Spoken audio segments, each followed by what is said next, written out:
Olá a todos, alguns alunos da UNAI, ou ex-alunos também, me pediram para poder falar um pouquinho sobre o processo evolutivo. E eu estou unindo a filosofia no processo evolutivo da humanidade. Eu não sou antropólogo, nem biólogo, mas estudei alguma coisa de antropologia enquanto fazia filosofia, tá? Então, vamos tentar, através das imagens, eu vou tentar passar alguma coisa sobre o processo evolutivo até desembocar na filosofia.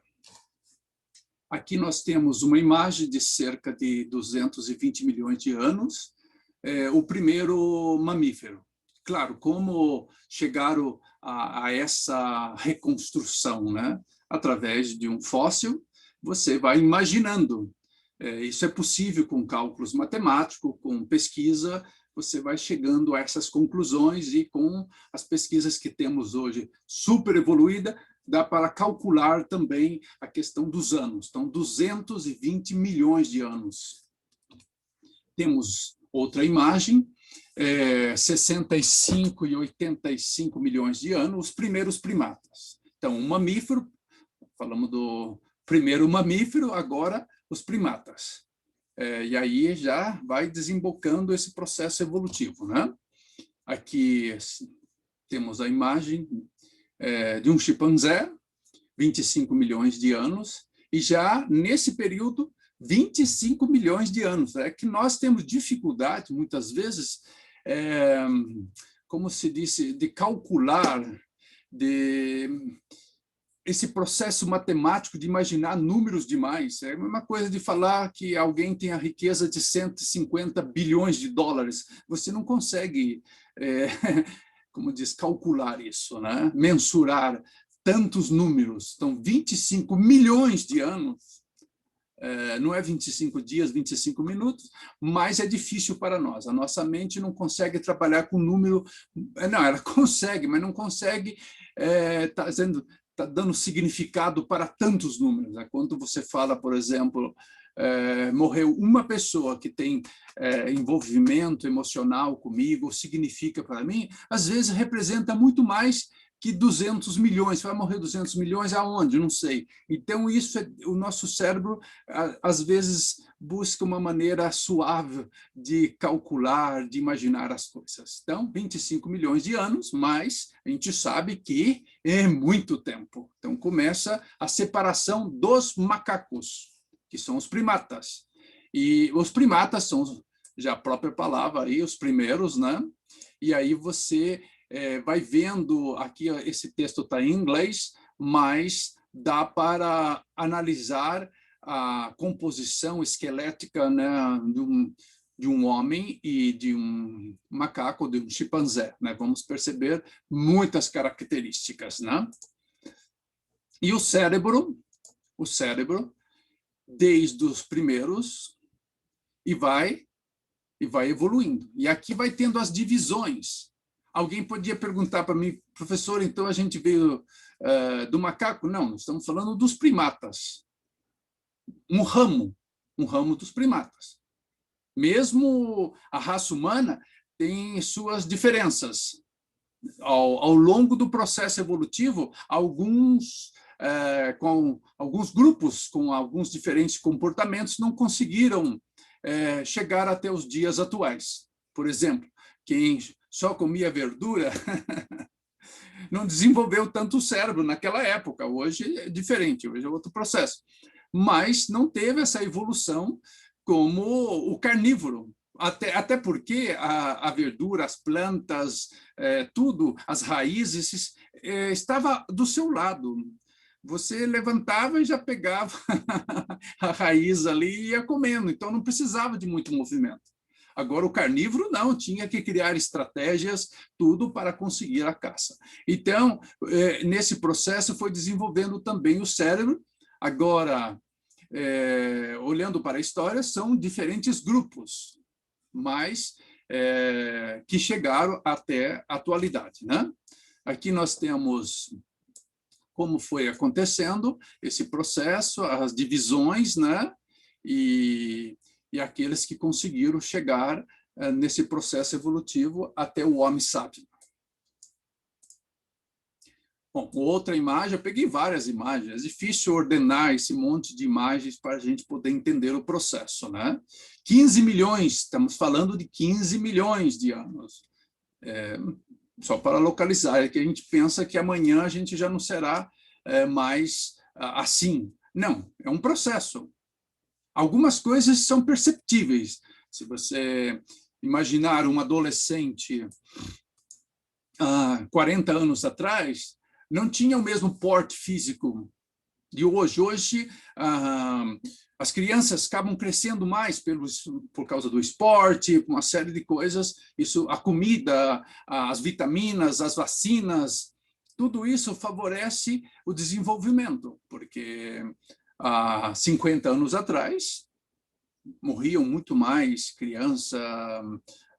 Na época de Jesus, por exemplo, chegar talvez aos 40 anos, já era considerado uma pessoa com uma idade avançada, né? Então, com os recursos, nós conseguimos evoluir em vários aspectos, né? Então, aqui nós estamos falando de 15 milhões de anos atrás. A separação dos primatas, formação da família hominídea, tá? Aí nós vamos separando dos primatas. Tem o primeiro, olhando a imagem assim, nós vamos vendo como vai saindo as famílias, e aí nós somos um ramo dessa família de primatas. Ah, mas evolui do macaco. Não, eu faço parte desse ramo. Se você olhar os cães, você tem o lobo, você tem o urso, que tem características semelhantes, você olha os felinos, você tem aí, desde o gato, aí você vai para o tigre, a onça, então, os anfíbios, aí você vê que um evoluiu do outro. Não, tem o primeiro anfíbio que dá características diferentes para diferentes anfíbios. Tá? Isso está dentro da biologia. Talvez um biólogo vai falar, nossa, não é bem assim. Bom, só para esclarecer que não quer dizer que o primeiro dinossauro, por exemplo, deu origem à galinha. Não sei, pode ser que a galinha seja evolução de uma espécie de dinossauro. Tá? E a cobra por exemplo, deu origem, qual é a linhagem da cobra, né? Que é o jacaré, porque também põe ovos, é parente da galinha, porque também põe ovos. São coisas que teria que debruçar para entender melhor esse processo evolutivo. Então, às vezes, tem muitas discussões que não vêm ao caso, porque acabam fundamentando na religião, e aqui nós não estamos especificamente falando de religião. Eu posso entrar no campo da espiritualidade, falando de filosofia, mas não especificamente de religião. Então, não dá para fazer essa comparação com evolução e com criação, onde existe um Deus que cria tudo e um processo evolutivo, que aí, claro, se eu entro no âmbito da filosofia e da espiritualidade, isso não quer dizer que então não exista um criador, que não exista um primeiro motor, como falou Aristóteles, que criou tudo, né? Então, isso não quer dizer, e eu não preciso entrar em filosofia, eu posso falar que o universo é vida, e que não existe morte, e que todos os elementos que se interagem vão formando a vida, como, por exemplo, se eu pegar esta garrafa, que está aqui, tem um monte de elementos químicos, não dá para ver, minha câmera não é de grande potência, mas tem um monte de elementos, desde bório, cálcio, magnésio, potássio, sódio, só para citar alguns. Isso numa água, quer dizer, nós somos parte da natureza. Tem o alimento que nós plantamos, todos os alimentos, que serve para nós, quer dizer, vem da natureza. Então, nós somos parte da natureza. Então, não existe morte, existe vida, transformação. Isso é no âmbito espiritual e filosófico transcendental. Não estou falando... Aqui tem que ficar claro que eu não estou falando de religião, tá? porque senão fica confuso e vão achar, mas não é bem assim. Não, estou falando de um processo evolutivo. Tem outras imagens que eu coloco aqui, e aí a gente vai vendo os ramos. Se você pegar aqui a base, não sei, dessa árvore aqui, né? O primata ancestral, aí você tem um ramo, tem um outro, e praticamente o último é o humano. E os que estão mais próximos do humano, o chimpanzé, neste caso aqui, seria o nosso parente mais próximo. Os gorilas já estão um pouco mais distantes, aí vai os orangotangos, e aí toda a família, né? Toda a família dos primatas. E nós estamos aqui, nós somos um ramo, então, dos primeiros primatas. Não sei se fica claro essa explicação.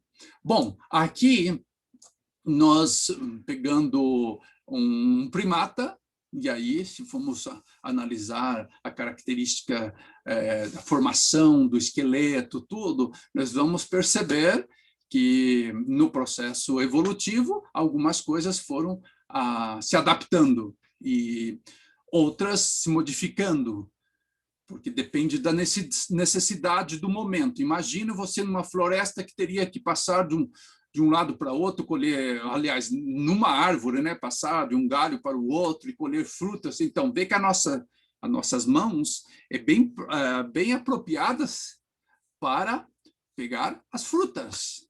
Então, alimentos. Vê que a nossa arcada dentária não está tanto como de um tigre, de um urso, capaz de rasgar a carne. Então, nós, com o processo evolutivo, a nossa mandíbula foi... quer dizer, era um pouco mais alongada, ela vai... Não sei, talvez no futuro nem precisamos mais de dentes, não sei. A visão, pode ser que a visão no futuro seja também completamente diferente. E a necessidade, por exemplo, eu estou dando aula aqui, estou em casa, estou sentado, né? Estou sentado, uma posição confortável, porque por muito tempo o nosso corpo, desde o útero materno, fica numa posição que é uma posição meia encaracolada, como se diz, né, em cócoras, e isso é confortável para nós. Quando você está muito cansado, com muito tempo em pé, então isso remete a um passado, tá? As nossas necessidades, que embora evoluímos muito, mas continuamos com muitas coisas dos nossos antepassados. Bom, aqui vê que eu estou um crânio que de 6 a 8 milhões de anos atrás. Nós estamos falando de milhões de anos atrás. Não estamos falando de 2.000 anos de Jesus, tá? Da história, 5.000 anos da história das pirâmides do Egito. Não, estamos falando de 6 a 8 milhões de anos. Eu gosto de frisar isso, né? O humano separa do chimpanzé há praticamente 8 milhões a 6 milhões de anos atrás, tá? Aqui tem um fóssil aqui, retratando isso para a gente. Aqui temos uma imagem de um fóssil também encontrado na Etiópia, né? Esse fóssil tem mais de 4 milhões de anos e foi, claro, que você reconstruir no laboratório, ali arqueólogos, antropólogos e todos os cientistas, chegou mais ou menos a essa figura que temos aqui, esse formato, tá? Através dos ossos, deu para chegar a esse aspecto, mas você vê que tem um hominídeo que viveu aproximadamente mais de 4 milhões de anos atrás. Bom, não vou, o texto está aqui, alguém pode parar o vídeo e ler todo o texto, né?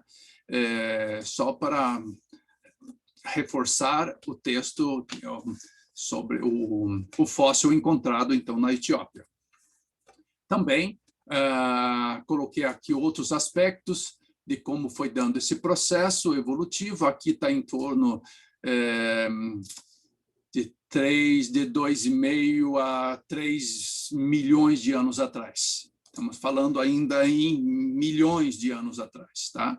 E aí, é claro, deu um salto aqui, só para não prolongar, porque se alguém tiver interesse, a gente pode dar dicas, aliás, e poderá até fazer ou ter algumas aulas, né, ou preparar algumas aulas especificamente passo a passo nesse processo evolutivo, que para mim o que mais interessa aqui agora é a filosofia. Aí eu coloquei, né, um chimpanzé, um gorila, aqui certamente é um antropólogo, eu não sei, eu não busquei o nome, peguei a imagem só na internet, né, com um chimpanzé dando um beijo no rosto e a alegria, essa satisfação de ter essa interação com um primata. Tá?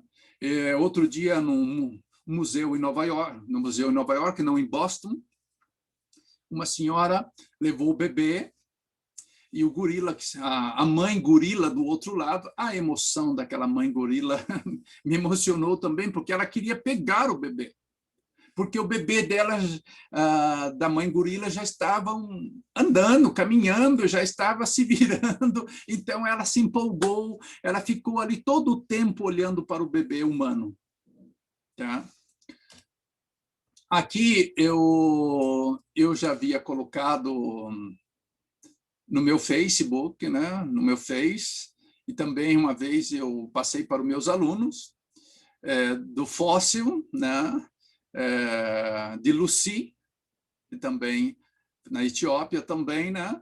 De mais de 3 milhões de anos atrás. Eu tive o privilégio de ir a uma exposição, que eu estava visitando a minha tia em Madrid, e aí a minha prima Mari Carme, toda a família de Toledo, todo. E aí eu fui em uma exposição em Madrid, estava este fóssil no museu em Madrid, e aí, sabe, a emoção de você estar diante de um esqueleto que você olha de 3 milhões de anos atrás e você fala, que? Né? Como meu pai fala, que? Né? Eu tenho características, poderia ser eu aqui. Tá? Não sei se vou estar em algum museu, mas pelo menos a Lucy está, eu acho que tem réplicas em outros museus também. Tá? Aqui uma imagem mais elaborada, até fiquei assim, achei a Lucy charmosa demais, toda com seus detalhes, né? Foi interessante ver toda a exposição. Aqui, claro, eu nem podia fazer foto, nem sei como é que conseguiram fazer essa foto de mim. Foi o Frank que fez a foto. Acho que proibido, deve ter disfarçado e fez a foto. Bom, aqui eu atrás do vidro, né? É um vidro, e aí eu percebi que eu tinha quase que o crânio muito parecido com o da Lucy, né? E aliás, é uma estatura bem razoável, né? Você vê aí pelo o crânio, né? Aquela trava, o esqueleto estava mais próximo da câmera, então, mas se colocar bem próximo o meu rosto, talvez seria quase que muito parecido, né? Bom, esse é um detalhe curioso. Essa outra imagem, achei curiosa, né? Sobre a evolução, né? E aí mostra no processo evolutivo e onde chegamos, né? Então, agora, diante de um computador, não estamos muito diferente do que era antes, né? Voltamos à posição original. Aqui uma outra imagem para a gente pensar e refletir os mamíferos dominantes, né? Estamos com sorte, eles não estão portando armas de fogo hoje, né? Então, quer dizer, eu fazia também há pouco tempo uma reflexão sobre a questão das armas e tudo. Então, a violência de sei lá, dos grupos que lutavam por alimento hoje continua, né? Então, quer dizer, nós somos parecidos aos nossos pais, aos nossos antepassados. E aí eu retomo aqui a importância da filosofia. Então, todo esse processo, embora já estamos fazendo uma reflexão, mas aqui eu vou colocar a importância da filosofia nesse processo evolutivo. Tá? Então, o que pensar revela sobre o ser humano. Temos aí uma imagem, né? uma estátua de Rodin, né? Del artista, né? Francês. Tá? Coloquei essa imagem. Bom, então a filosofia neste processo evolutivo, a palavra é uma palavra inventada pelos gregos, a palavra filosofia, que significa amor pela sabedoria. Então, pensar, refletir, questionar, buscar, está ligado à filosofia, esse amor pelo saber, pela sabedoria.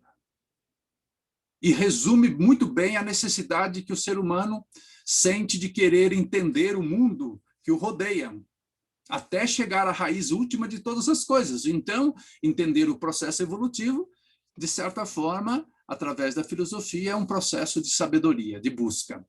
Filosofia, el amor a la sabedoria. Tá? Essa filosofia é uma necessidade que configura a estrutura psíquica do ser humano, ou esta palavra, né, animal pensante. Tá? Porque fazemos parte, somos um animal que pensa, diferente de uma planta ou de alguns animais que não pensam, né? Quando eu falo pensar, eu estou falando do pensamento reflexo, causa e efeito, tá? Aí nós vamos ver aqui que é diferente, né? Que é diferente dos outros animais. Não sei ainda dizer sobre um chimpanzé, sobre a capacidade de reflexão de um chimpanzé. Sei que tem uma inteligência fenomenal, talvez maior do que muitas pessoas, ou maior que a minha, tá? Porque um chimpanzé, acho que foi no Japão que fizeram uma pesquisa, conseguiu guardar mais de 2.000 símbolos. Então, as imagens no computador, ele ia diferenciando, né? Isso mostra uma inteligência enorme. Os golfinhos, a baleia, o elefante. Então, o pessoal até fala memória de elefante, porque passa muito tempo, anos, ele consegue voltar ao lugar onde encontra água e tudo, né? E os cães também, gato, então tem uma inteligência muito grande. Agora, a inteligência reflexa, que trabalha com identidade, contradição e causalidade, esse é mais para nós. Então, partimos de uma identidade e contradição, trabalhamos com a lógica, né? Aquilo que é não pode não ser. Então, o homem, logicamente, a gente espera do humano que ele seja humano. Então, quando ele foge daquilo que nós imaginamos, da identidade dele, nós não queremos algo contraditório a essa identidade, e aí a gente começa a buscar causas, né? Foi por causa disso, por causa disso. Aí, no fundo, quando você busca realmente, você vai ver que muitas coisas que nós estamos querendo causa faz parte da identidade também. Isso pertence ao ser humano. Então, não é contraditório. Agora, o ser humano precisa ser educado, então. Então, a identidade precisa ser educado para aquilo que queremos. E se não conseguimos pela educação, colocamos leis, normas, regras e punição, infelizmente. Deveria ser todos educados, né? Ter ou melhor, né? Educado, a instrução às vezes não chega a educar. Tem muita gente que conhece muito, que é capaz de fabricar armas, bombas, drogas para matar. E não é educado no sentido de amar o ser humano, de respeitar, de valorizar, de perceber as diferenças na igualdade, né? Porque no fundo, no mais profundo de nós, temos sangue, temos cérebro, somos filhos do universo, somos filhos, podemos denominar, aqui não estamos falando de religião, mas podemos falar de Deus, somos filhos de Deus. Tá? Então, e esse motor, que será um motor, né? Essa identidade, contradição e causalidade. Sempre vamos estar perguntando sobre isso, né? Saímos aqui, eu, né? Se eu sair aqui, eu olho, tudo que eu estou vendo, eu vou vendo a identidade. A árvore, para mim, tem que ser árvore, a pedra, continua sendo pedra. E agora, se alguém coloca as pedras como enfeites, eu questiono, mas pedras como enfeites talvez dependuradas assim, você fala, nossa, tá estranho, contradição. Aí eu vou buscar a causa, aí a pessoa vai falar, eu adoro pedras, tudo, aí você entende. Ou uma árvore que deixa de ser árvore, não sei se uma árvore deixa de ser árvore, claro, depois que você vai verificar aquela árvore é artificial, aí ela mantém a característica da árvore, e aí você não gosta, fala, não, eu quero que seja árvore mesmo, né? Então, são as coisas na vida, você vê um carro possante, qual é a identidade desse carro, né? Porque ele é possante para correr bastante, e aí você vê esse carro bem devagarzinho, que você até pode falar que é um paradoxo hoje, né? Aquele que era para correr, que andando eu sou mais rápido. Aí você vai ver a causalidade disso, você fala, nossa, é por causa da situação do trânsito, disso, daquilo. Então, aí você fala assim, então, para que esse carro, né? Não é verdade? Então, esse é o motor do dia a dia do nosso pensamento. Embora você possa imaginar que não usa desses recursos, identidade, contradição e causalidade, mas nós usamos. Quando você fala do governo, qual é a função do governo? Governar, cuidar. Quando você vê que ele está fazendo tudo o contrário, você fala, não está certo. Aí você vai buscar causalidade.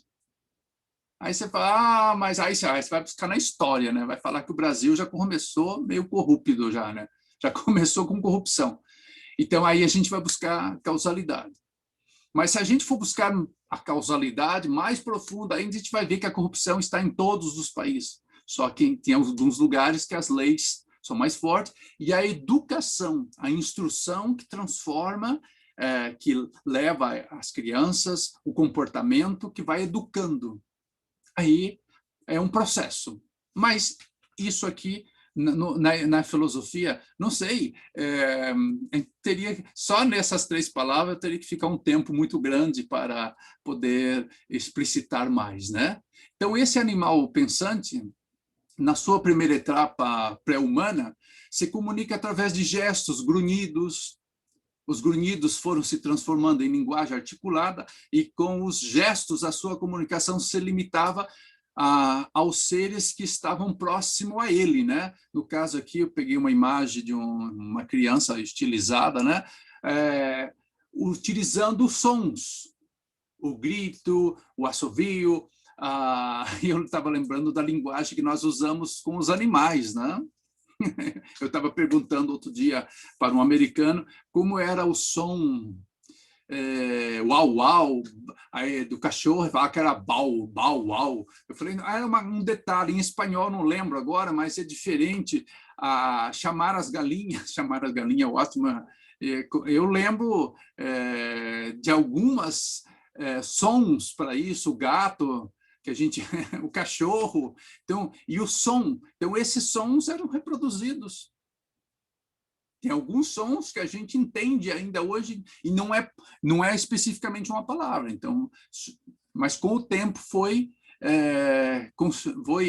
ganhando vida e articulando, né? Porque aí começou, por exemplo, o homem começou a pintar nas cavernas, em vários lugares. Isso foi já surgindo símbolos e também a linguagem, tanto a linguagem através dos símbolos, que depois se vai transformar em escrita, né?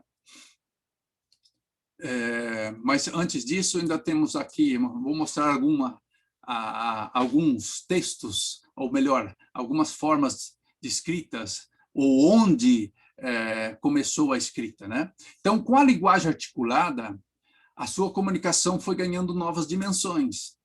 Então, não era mais só grunhidos. E os sons, as palavras podiam voar mais longe do que apenas um gesto. Mas ainda nada ficava guardado para o futuro, né? A linguagem, porém, aumentando a comunicação entre os seres humanos, gerou a escrita. Então, essa comunicação, mesmo na época, citando aqui Jesus, tinha uma comunicação muito oral. Por isso ele usava muitas parábolas também, né? porque facilitava muito a comunicação. Quando eu conto um caos, né? Uma parábola, uma fábula, uma metáfora, seja lá o que for, facilita o entendimento. E aí facilita você contar para o outro. Só que imagina, de boca em boca, uma mesma história, quando chegava, sei lá, aonde deveria chegar, ou se é que deveria chegar a algum lugar, mas ia deformando, ia acrescentando. Agora, com a escrita, muda muito isso. Com a escrita, não. O que está escrito aqui passa 3.000 anos, continua ali. Claro que com as traduções, a Bíblia mesmo, você traduz do hebraico, vai lá, grego, latim, imagina, vai para alemão, inglês, português, espanhol, você imagina bem, né? Só no português, eu estava vendo uma palavra, aliás, melhor a palavra em espanhol, eu lembrei agora de Sócrates, que questão de trabalhar os conceitos. Aí apareceu lá a palavra desejo, perguntaram o que era desejo. Aí, em espanhol, aí foram citando tantas palavras que ninguém conseguiu definir o que era desejo. Como eu desejo um Feliz Natal. Bom, mas também são os, em espanhol tem a palavra antorro, anseios, né? Pretensão, e que não são iguais a desejos. Então, como traduzir? Imagina quantas traduções de palavras que cada um interpretou à sua maneira. Aliás, chegou uma época que eu acabei doando, só tenho 2 Bíblias agora aqui comigo, né? Uma em espanhol e a outra em português, mas eu tinha de Jerusalém, Ave Maria, Paulos, tinha várias. E aí, cada texto que eu olhava, fazia comparações, e falava, nossa, aqui é uma palavra, aqui é outra. Então, pode gerar milhões de significados. Tá? A escrita ajudou muito, mas mesmo assim, pode haver, né? Pode existir aí contradições, pode ser interpretações erradas e tudo. Imagina quando estou falando, então. Aí posso colocar o meu gesto, a minha fala, o meu olhar, tudo. Aqui eu coloquei alguns textos. Aqui, um momento, lembrando, papiro. Este é o papiro, uma planta da região do Nilo, uma folha, né, que eles usavam para escrever. Aqui temos uma escrita egípcia, né? Depois nós temos o pergaminho, a pele do carneiro. Interessante isso aqui, porque Jesus, em um momento no templo, ele desenrola, né? Ele pega o livro, acho que é de Israel, né? Agora confundi qual é o livro que ele pega, ele abre, não é que ele abre, ele desenrola, então estava enrolado, porque era o pergaminho. E muito antes de Jesus, talvez até antes do papiro, nós temos a cerâmica. A cerâmica, a pedra, os egípcios escreviam nas pedras mesmo, né? Então, você tem uma forma de guardar a escrita através desses recursos. E hoje, com Gutenberg, né, vai muito próximo agora de nós aqui, agora não lembro, agora 1600, 600 ou 400, não lembro, quando surge a imprensa, aí com a escrita, claro, e aí divulga tudo agora, com muita rapidez, né? Agora você não precisa mais do papel, agora tudo estão já no virtual, né? Mais rápido ainda. Bom, então esse desenvolvimento da capacidade comunicativa, do pensamento, foi possibilitando o surgimento, então, da filosofia e da dimensão espiritual. Então, graças à escrita, graças a essa técnica, né, nós podemos hoje, ou eu posso, meus amigos professores e filósofos, podem transmitir e pensar sobre o processo evolutivo da história da humanidade. Tá? Aqui, eu termino essa pequena reflexão sobre o processo evolutivo da filosofia, da importância da filosofia na história do conhecimento, do pensamento, da escrita, né? E depois, né, vamos desembocar nas próximas aulas, vou falar da dimensão espiritual. Tá?